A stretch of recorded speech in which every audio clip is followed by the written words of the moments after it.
আজকে আমরা উদয়পুরেরই একটা হোটেলে যাচ্ছি। অ্যাকচুয়ালি আমাদের উদয়পুরে সেমন কিছু দেখার মতন কিছু নেই।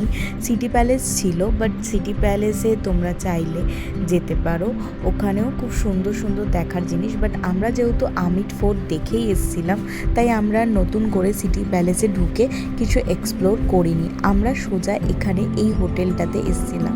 এই হোটেলটাতে আমরা একদিনের জন্য বুকিং করেছিলাম। হোটেলটা এতটাই সুন্দর যে তুমি ভেতরটা ঘুরেও তুমি দিন শেষ করতে পারবে না, এতটা সুন্দর। তোমাদের মনে হবে সারা দিন হোটেলটার ভেতরে ঘুরি। আমার তো খুব ভালো লেগেছে, তোমরা দেখে নাও। তোমাদেরও যদি এই হোটেলটায় থাকতে ইচ্ছা করে বা একদিনের জন্য একটু আনন্দ করতে চাও, ফ্রিলিভাবে রিল্যাক্স করতে চাও, তাহলে তোমরাও এই হোটেলটায় বুক করতে পারো। যদি তোমাদের ভালো লাগে তাহলে আমার সাথে পার্সোনালি কন্ট্যাক্ট করবে, আমি সমস্ত ডিটেল দিই।